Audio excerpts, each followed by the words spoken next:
O Brasil estava passando por uma fase de transformação digital. Então, o leilão do 5G foi um evento muito relevante para todo o mercado. Tinha no leilão várias obrigações, dentre elas a limpeza da faixa de 3,5 GHz. O edital ele determinava várias fases. A fase 1 eram as capitais, a fase 2 eram cidades com mais de 500 mil habitantes, a fase 3 eram cidades com mais de 200 mil habitantes, e aí a partir da fase 3, não só a gente tinha que liberar as cidades com mais de 200 mil habitantes, mas também 25% dos municípios com menos de 30 mil habitantes. Para liberar, você tem que fazer a mitigação da interferência prévia. Então, primeiro você mitiga toda a interferência daquela cidade. E o segundo passo é entrar com o TVRO.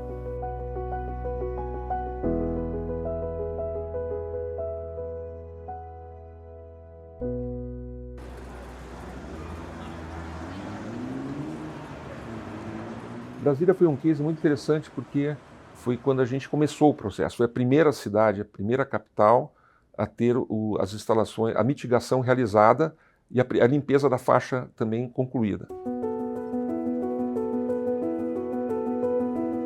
O que aconteceu quando a gente fez Brasília? Criou-se um teste que tinha representantes de todas as entidades e aí, em determinado momento, ele ia pedindo para uma operadora ligar as suas herbes, né? As suas antenas de 5G.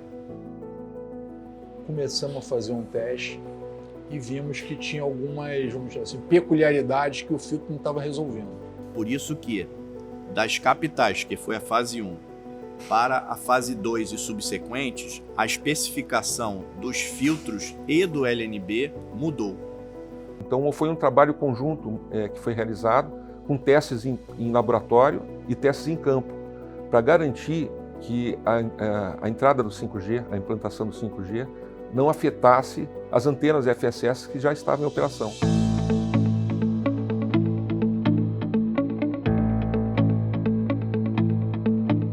A estação rádio base do 5G ela tem um raio de cobertura, né?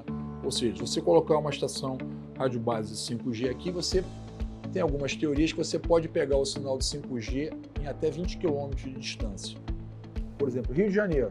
Para eu liberar a capital, eu tinha que fazer Niterói, tinha que fazer Nova Iguaçu, tinha que fazer Caxias. Então essas eram as franjas.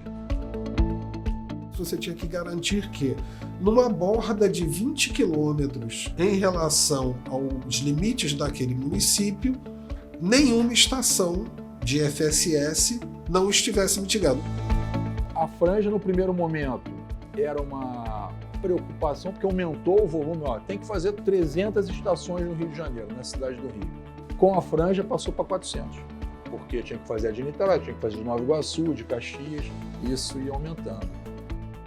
Só que como com essa história da franja, a gente foi fazendo e foi adiantando. Então, no final, a gente terminou o trabalho com 2 anos de antecedência do FSS.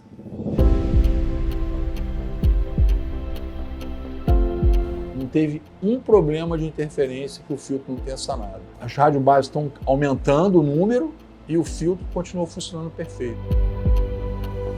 O importante aqui é que todos os stakeholders envolvidos tiveram um grande grau de colaboração. Então, as portas estavam sempre abertas para a EF e eu acho que isso é o Brasil que funciona quando a gente tem esse espírito de colaboração que está acima da média de qualquer outro país. Então, acho que o segredo desse sucesso se deve a cada um desses stakeholders.